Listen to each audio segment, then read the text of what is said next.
Hello दोस्तों, कैसे हो आप सब बढ़िया? चलिए आइए स्टार्ट करते हैं आज एक नया topic agricultural revolution. This topic is very very important, बहुत ज़्यादा इंपॉर्टेंट है आपके नाबार्ड ग्रेड एग्जाम के लिए। इससे क्वेश्चंस आने के बहुत ज़्यादा प्रोबेबिलिटी है, बहुत ज़्यादा चांसेस है, तो इसको मिस मत करिएगा, लास्ट तक वीडियो को देखिए। तो दोस्तों आइए स्टार्ट करते हैं एक स्टोरी से। तो दोस्तों सोचिए सोचिए अगर मैं आपसे बोलूं कि इंडिया की प्रोग्रेस को कलर से एक्सप्लेन किया जा सकता है और हर एक कलर एक रिवॉल्यूशन है, जिसके बिना आज का भारत भारत ही नहीं होता।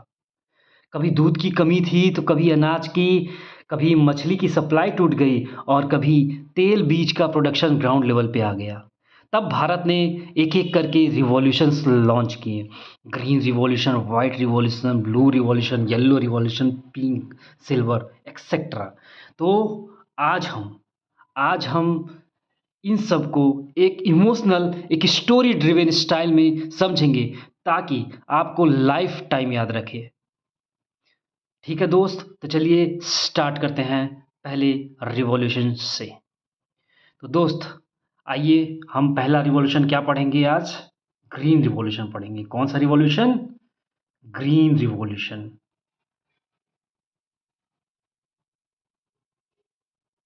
तो दोस्त ग्रीन रिवॉल्यूशन किसके लिए था? ये था फूड ग्रेन्स के लिए। मेमोरी ट्रिक, मेमोरी ट्रिक तुम्हारे लिए है। ग्रीन इज इक्वल टू हरियाली, हरियाली मतलब आपके दिमाग में ग्रेन्स आना चाहिए आपके दिमाग में व्हीट, राइस, पैडी। तो ग्रीन इज इक्वल टू हरियाली इज इक्वल टू ग्रीन। तो basically green revolution has change the India for ever and the key person involve in green revolution was Norman Borlaug, M S Swaminathan from India and William Gaud from UK. Wheat plus rice production skyrocketed. कच्चा production exponentially increase किया था wheat और rice का। India went from food shortage to self sufficient country in food grain. This has very very high impact over the India's growth. आइए दोस्त अब start करते हैं वाइट रिवॉल्यूशन। वाइट रिवॉल्यूशन था मिल्क प्रोडक्शन के लिए। याद कैसे करते हैं? तो मेमोरी ट्रिक है इसके लिए आपके लिए। वाइट इज इक्वल टू दूध। बहुत आसान है, सबको पता होगा, इसमें कॉमन सेंस लगाने की जरूरत नहीं है। तो दोस्त इसके फादर थे Verghese Kurien. Verghese Kurien was the father of white revolution और इसी को ऑपरेशन फ्लड भी कहा जाता है, because it was world's largest dairy program. Operation Flood was world's largest dairy program. India became the world number one milk producer. White revolution के बाद India became the world number one milk producer. दोस्त this is very big impact over India in terms of milk products. तो दोस्त आइए अब हम तीसरे revolution पे चलते हैं। तीसरा रिवॉल्यूशन क्या है दोस्त? बताइए बताइए। येलो रिवॉल्यूशन है। क्या है? येलो रिवॉल्यूशन है। तो येलो रिवॉल्यूशन पढ़ेंगे। येलो रिवॉल्यूशन किसके लिए था दोस्त? येलो रिवॉल्यूशन था ऑयल सीड्स के लिए। ऑयल सीड्स प्रोडक्शंस के लिए, स्पेशली मस्टर्ड एंड सनफ्लावर। तो दोस्त क्या याद कैसे करोगे आप? मेमोरी ट्रिक क्या? Mustard oil. यार येलो येलो दिखता है, ऑयल कैसा दिखता है? मस्टर्ड ऑयल येलो दिखता है। तो येलो रिवॉल्यूशन किसके लिए होगा? मस्टर्ड ऑयल के लिए होगा, ऑयल सीड प्रोडक्शन के लिए होगा। Mustard, sunflower.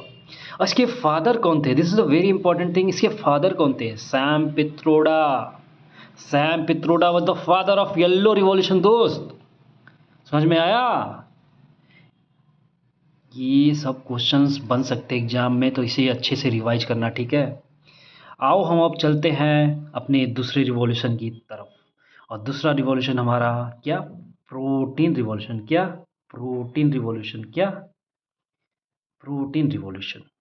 तो दोस्त प्रोटीन रिवॉल्यूशन बेसिकली किसके लिए था? प्रोटीन रिच फूड के लिए, हाई प्रोटीन फूड प्रोडक्शंस के लिए। It was technology driven. Protein revolution was technology driven. ठीक है दोस्त। और इसी को हम बोलते हैं second green revolution. Second green revolution, second green revolution जब आए तो ये समझ लो कि प्रोटीन के लिए था, प्रोटीन रिवॉल्यूशन के लिए था, और इट वॉज टेक्नोलॉजी ड्रिवन, समझ लो। और it was coined by basically PM Narendra Modi and finance minister Arun Jaitley. Protein revolution was coined by whom? PM Narendra Modi and finance minister Arun Jaitley. अब आते हैं दोस्त हम ब्लैक रिवॉल्यूशन पे। तो ब्लैक रिवॉल्यूशन सर किसके लिए था? ब्लैक, ब्लैक मतलब पेट्रोलियम प्रोडक्ट, क्रूड ऑयल देखते हो ना दोस्त, कैसा होता है, काला होता है। तो मेमोरी ट्रिक है, ऑयल अंडर द अर्थ कैसा होता है, ब्लैक होता है। तो ब्लैक रिवॉल्यूशन किसके लिए था? पेट्रोलियम प्रोडक्ट्स के लिए था, ऑयल प्रोडक्ट्स के लिए था, related to diesel. It is related to diesel, petrol और पेट्रोलियम प्रोडक्ट्स।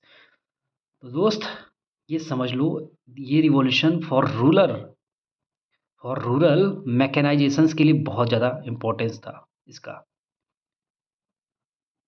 मतलब काफ़ी रूरल एरिया में मैकेनाइजेशंस इंक्रीज हुए इसके वजह से, ब्लैक रिवॉल्यूशन की वजह से।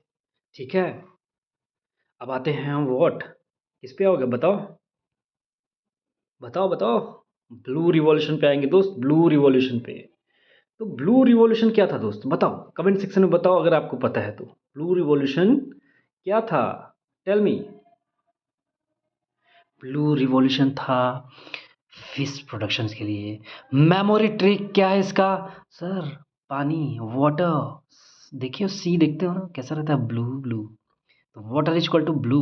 ब्लू रिवॉल्यूशन किसके लिए था? फिश प्रोडक्शन के लिए, पानी में होता है फिश। दोस्त it is related to fisheries, prawn, marine plus island, ये दोनों एरियाज को कवर करता है। Marine plus inland, marine plus inland.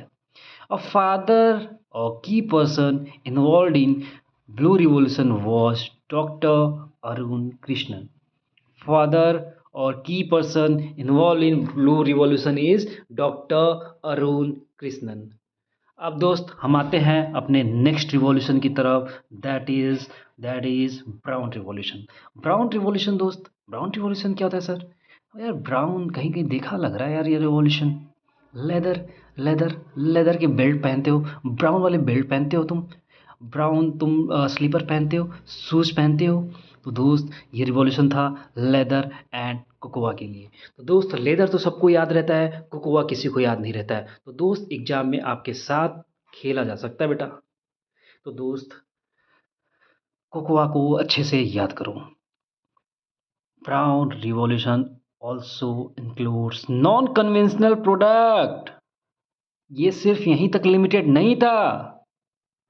Brown revolution leather और कोकोआ के लिए तो था ही था, but it also includes non conventional products. तो दोस्त इसे अच्छे से याद रखिएगा, रिवाइज करिएगा वीडियो से, दोबारा चीज़ें और याद हो जाएंगी। इसको और याद करने का कोई तरीका नहीं है, बार बार पढ़ने से चीज़ें याद होती है, बार बार देखने से विजुअल बनता है। आपको ये पूरा एकदम लाइक अगर एग्जाम में आप जाओगे ना तो बार बार अगर रिवाइज किए होगे मल्टीपल टाइम्स वीडियो से, तो ये विजुअल दिखेगा आपको, यार इस कॉलम में इस टेबल में ऐसे था, ऐसे लिखा हुआ था 3 लाइन में समथिंग। तुरंत टिक मारोगे, टाइम बचाओगे और सिलेक्शन लोगे दोस्त। हमारा पर्पज़ ही है सिलेक्शन दिलाना तुम्हें, वो कैसे भी हो। तुम्हें जो बोरिंग चीज़ लगती है मैं उसे करवाता हूँ एंटरटेनमेंट के माध्यम से, बच्चे बन के जैसे भी करके। मेरा पर्पज़ है यार तुमको याद दिला देना, एकदम देसी लैंग्वेज में बताता हूँ भाई, समझे दोस्त। तो दोस्त अब हम आते हैं किस पे, बताओ बताओ किस किस रिवॉल्यूशन पे चले अब? गोल्डन रिवॉल्यूशन चलते हैं यार, गोल्डन रिवॉल्यूशन।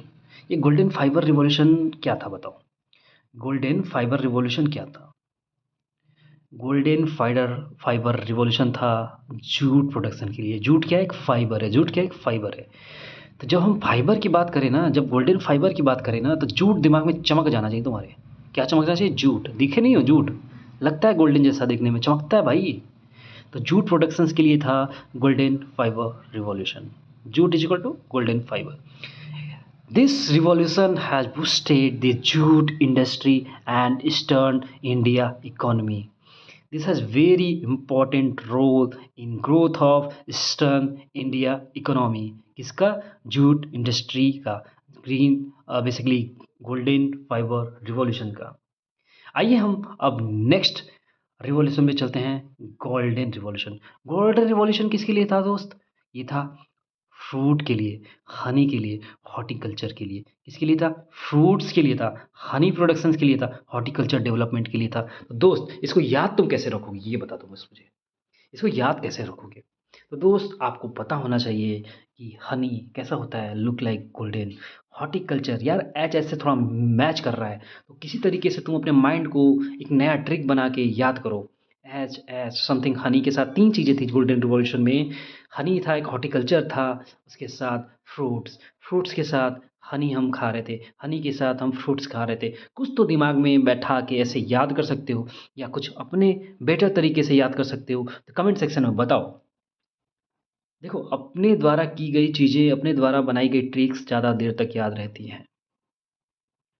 तो ट्राई करो, कुछ अपने तरीके से चीज़ों को लिंक करो और याद करो। हमें तो याद हो गया दोस्त, हनी, हॉर्टिकल्चर एंड फ्रूट्स। तो फादर, अब बात करते हैं कि गोल्डन रिवॉल्यूशन के फादर कौन थे। तो गोल्डन रिवॉल्यूशन के फादर थे निरपाक तुतेज, निरपाक तुतेज। अब हाई वैल्यू क्रॉप था, गोल्डन रिवॉल्यूशन किसके लिए था? हाई वैल्यू क्रॉप्स था। तो इससे क्या होगा? हाई वैल्यू क्रॉप से तो क्या होगा? हाई वैल्यू क्रॉप से तो दोस्त हाई इनकम आएगा फॉर फार्मर्स। भाई इससे तुम क्या कर सकते हो? इनकम आएगा, हाई इनकम आएगा भाई। तो जो एक हमारा एम है कि फार्मर के डबल इनकम करने का, इससे पूरा किया जा सकता है। This is the high value crops, fruits, honey and horticulture. तो इससे क्या होगा? हाई इनकम फॉर फार्मर आएगा। अब हम आते हैं अपने नेक्स्ट रिवॉल्यूशन की तरफ, silver revolution, that is for egg and poultry, egg and poultry.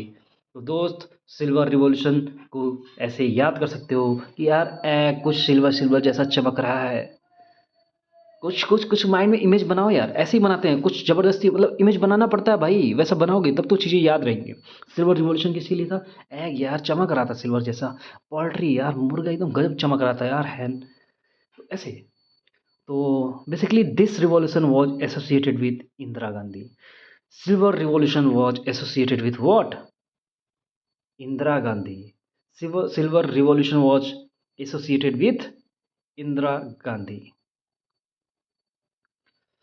Father मत समझना बट ये समझ लो कि हाँ, इंदिरा गांधी थी। And India's poultry revolution was a massive output growth revolution. इससे इंडिया के एग और पोल्ट्री ये सेक्टर में मैसिव आउटपुट हुआ भाई, मैसिव आउटपुट ग्रोथ हुआ। तो सिल्वर रिवॉल्यूशन बहुत इंपॉर्टेंट था, याद किए रहो, इंदिरा गांधी जी के टाइम पे था। इसको इंडियाज पोल्ट्री रिवॉल्यूशन भी बोलते हैं because it gave massive output growth. अब आइए हम चलते हैं अपने नेक्स्ट रिवॉल्यूशन पे, सिल्वर फाइबर रिवॉल्यूशन। तो सिल्वर फाइबर रिवॉल्यूशन, तो दोस्त जूट के अलावा और कौन सा फाइबर था? हमने बात की थी गोल्डन फाइबर रिवॉल्यूशन। तो गोल्डन फाइबर किसके लिए था? जूट के लिए था। तो दोस्त ये सिल्वर किसके लिए? सफ़ेद थोड़ा होगा। सफ़ेद क्या होता है? कॉटन होता है। कॉटन क्या है? फाइबर है। तो सफ़ेद फाइबर कॉटन, सिल्वर, समझ रहे हो दोस्त? तो silver fibre revolution, silver fibre revolution. तो दोस्त फाइबर है तुम्हारा कॉटन, है सफ़ेद सिल्वर जैसा, ऐसे याद करो। दिस इज़ द वे यार, मैं बार बार इसलिए रिपीट कर रहा हूँ कि तुम्हें याद हो, ठीक है? और कोई तरीका नहीं है, ज़्यादा स्मार्ट बनने की कोशिश ना करना। This is the way, hard work करो। आइए, तो मेमोरी क्या है इसका? Cotton equal to white gold दोस्त, कॉटन को वाइट गोल्ड बोलते हैं। बहुत बार तुमने पढ़ा होगा, बहुत जगह पढ़ा होगा तुमने कि कॉटन को बोलते हैं वाइट गोल्ड, सिल्वर फाइबर।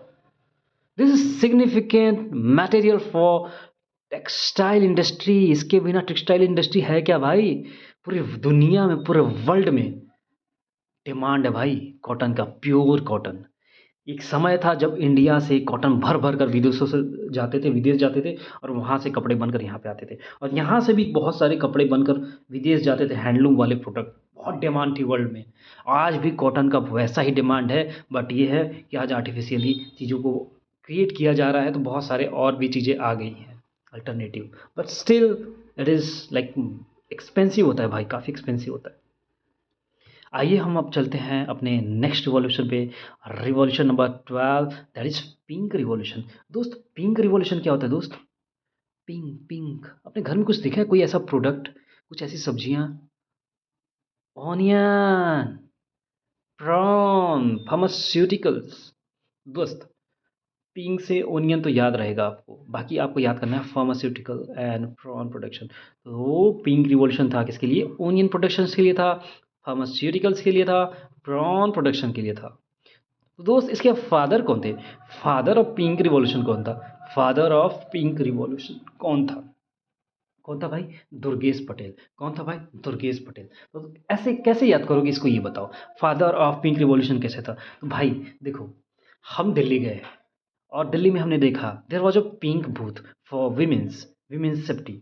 ठीक है, पिंक बूथ था। क्या था? Pink booth. कहाँ था? दिल्ली में। और दिल्ली में ओल्ड राजेंद्र नगर में कौन है भाई वहाँ का विधायक? कौन है विधायक? दुर्गेश, दुर्गेश। ऐसे याद करो। तो भाई pink revolution, pink booth Delhi दिखना चाहिए, फिर वहाँ पे दिखना चाहिए वहाँ पे विधायक दुर्गेश। ऐसे कुछ तो तरीका होना चाहिए, तो अपने रिलेटिव में कुछ घुस जाओ। कोई वे होना चाहिए, बस तुम्हारे माइंड में क्रैक करना चाहिए, चीज़ों की इन्फॉर्मेशन को रिटेन करना है भाई। ऑप्शन मारना भाई, वहाँ पे लिखना नहीं है, ऑप्शन मारना है। ठीक है दोस्त। और this is highly important. Basically pink revolution को मैं ये कर रहा हूँ कि अच्छे से याद कर लो, कहीं लिखना है लिख लो। This is very very important in point of current affair angle, in view of current affair angle, this is very important pink revolution. This is for onion, prawn भी थोड़ा थोड़ा pink, and pharmaceutical products. All right, then चलिए आइए अब 13वें revolution में चलते हैं। This is called grey revolution. क्या? Grey revolution. तो ग्रे रिवॉल्यूशन सर किसके लिए था? तो सर ग्रे रिवॉल्यूशन था फर्टिलाइजर के लिए। ग्रीन ग्रे रिवॉल्यूशन था इसके लिए, फर्टिलाइजर के लिए। फर्टिलाइजर कैसा होता है दिखने में? ग्रे ग्रे दिखता है सर। फर्टिलाइजर पाउडर ग्रे दिखता है, ऐसे याद कर लो। और this revolution boosted fertiliser usage. This grey revolution boosted fertiliser usage. Alright, now let's come to the revolution number 14, that is called evergreen revolution. क्या? evergreen revolution। तो कहाँ पे है evergreen revolution? There, here. So it is for overall production of agriculture। Overall agricultural productions के लिए था evergreen revolution. This was started in 11th 5 year plan. ये बहुत ज़्यादा इंपॉर्टेंट है, इसे नोट करो कहीं, इसे दोबारा तुम्हें देखना पड़ेगा। Evergreen revolution over all agriculture productions के लिए था, और ये था 11वें फाइनेंशियल ईयर प्लान में। ये स्टार्ट कब हुआ था? 11th 5 year plan. तो दोस्त इसको अच्छे से याद किए रहना। Evergreen was started in 11th 5 year plan. कौन से प्लान में? 11th 5 year plan. देखो थोड़ा नाम से ऐसे याद करो, evergreen 11, evergreen 11th, E for evergreen, E for 11th, E for evergreen, E for 11th। भाई देखो ये बच्चे की तरह मैं ये चीज़ बता रहा हूँ, तुम्हें याद करने का और भी तरीका होगा और शायद इजी भी मिल जाए, but this is the way how you can think, how you can remember the things for long time. और ये कह लो कि भाई एग्जाम के आसपास तो ऐसे कर सकते हो कि थोड़ा देर तक तो एटलीस्ट याद रहे। ठीक है, ताकि तुम टिक मार लो यार, मतलब रिफ्लेक्ट करके कुछ कनेक्ट करके। This is the way of connection, linking the things. तो एवरग्रीन रिवॉल्यूशन क्या था? 11th 5 ईयर प्लान में स्टार्ट हुआ था। 11th 5 ईयर प्लान में स्टार्ट हुआ था। इसका एम क्या था सर? एवरग्रीन रिवॉल्यूशन का एम क्या था? तो भाई एवरग्रीन कह रहा है भाई हमेशा के लिए, तो उसको सस्टेनेबिलिटी से रिलेटेड बात होगी, तो सस्टेनेबिलिटी से रिलेटेड बात होगी, तो इसका एम था sustainable agricultural growth, sustainable agricultural growth.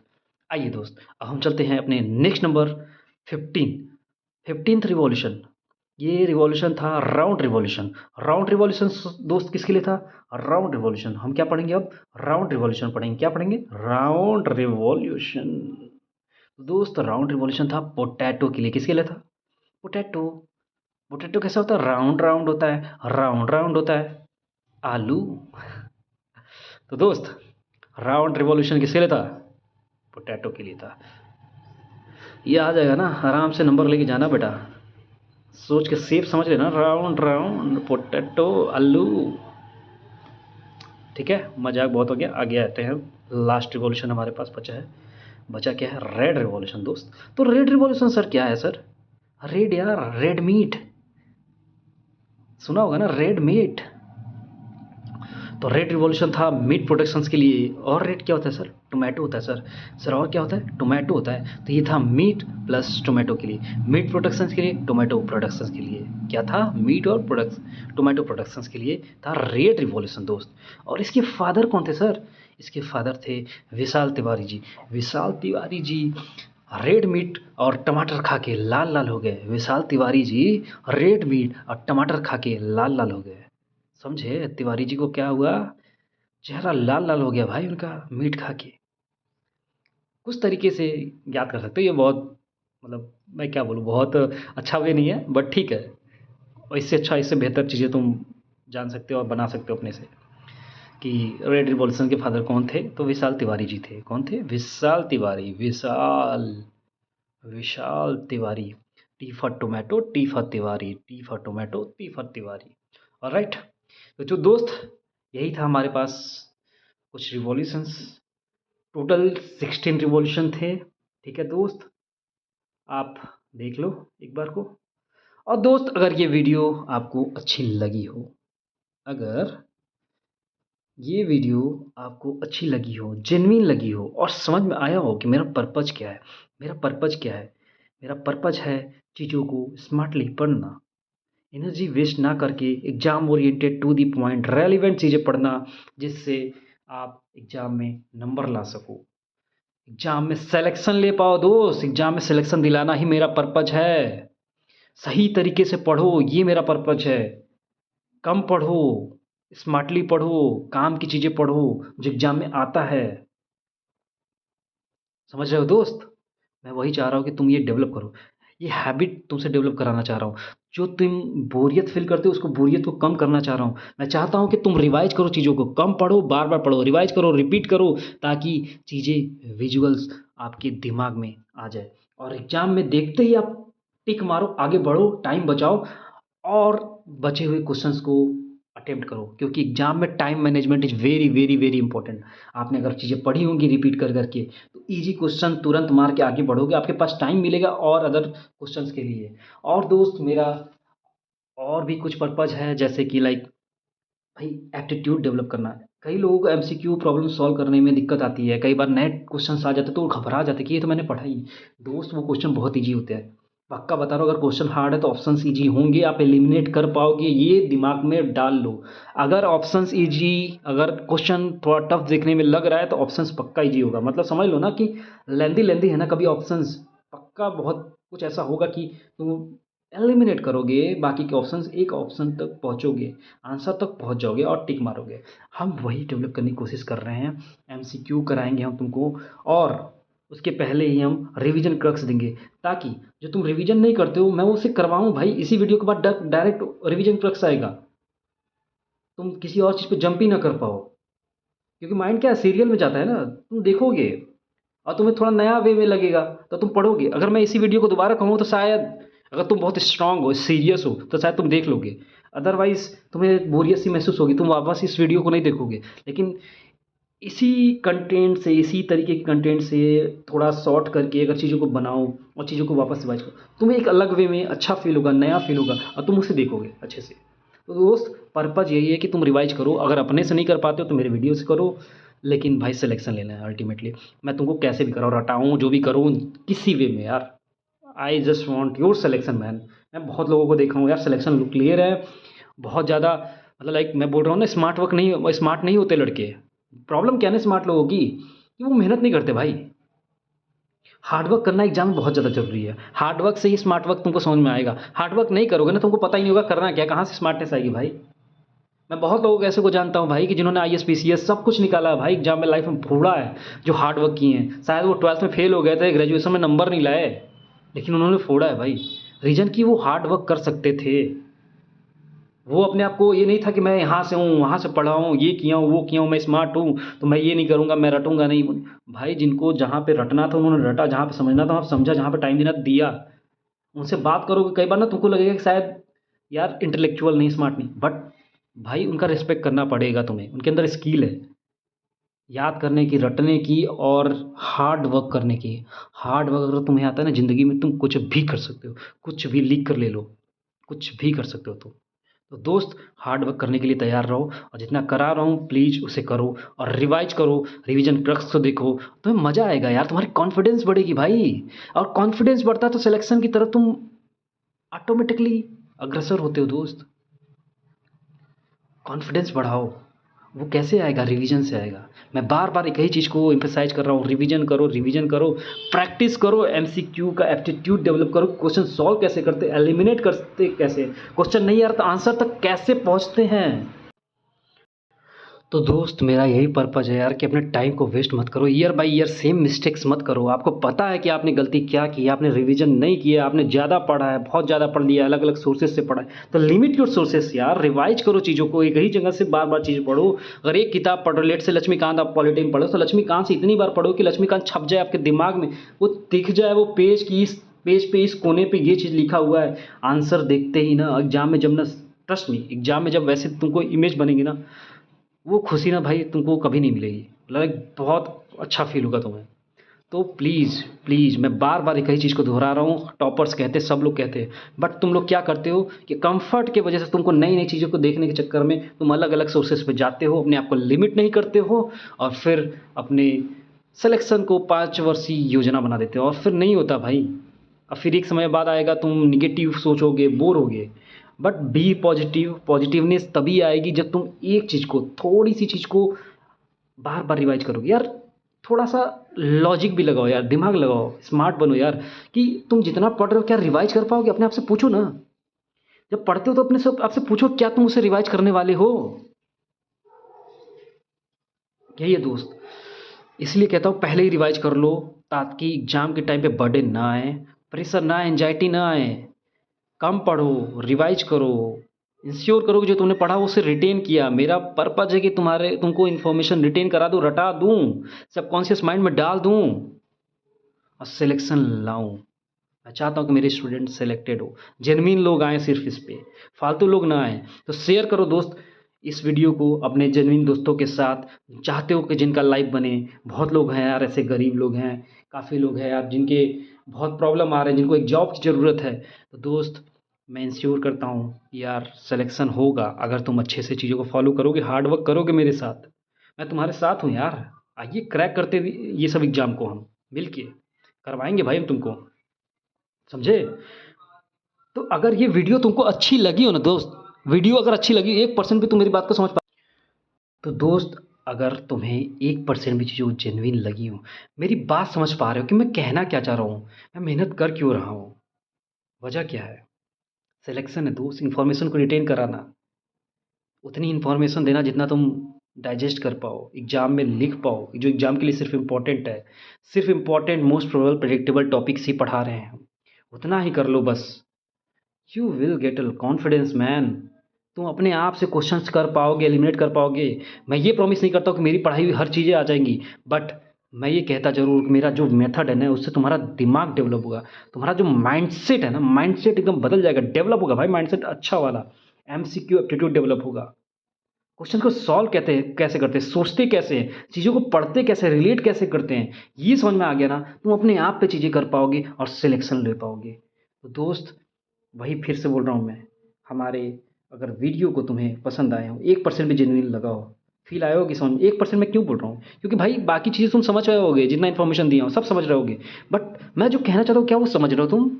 तो अगर कर रहे हो, तो please like the video, hit the like button और सब्सक्राइब तो ज़रूर करना। प्लीज़ सब्सक्राइब तो ज़रूर करना, इससे मुझे पता चलता है कि तुम्हें हमारे लेक्चर समझ में आ रहे हैं, मैं करना क्या चाह रहा हूँ। समझ रहे हो? मैं जो करा रहा हूँ तुम्हें समझ में आ रहा है या नहीं आ रहा है? इससे हमारे मोटिवेशंस बढ़ते हैं। तो लाइक करो वीडियो को और चैनल को सब्सक्राइब करो, इफ़ पॉसिबल शेयर करो और जेन्युइन लोगों में।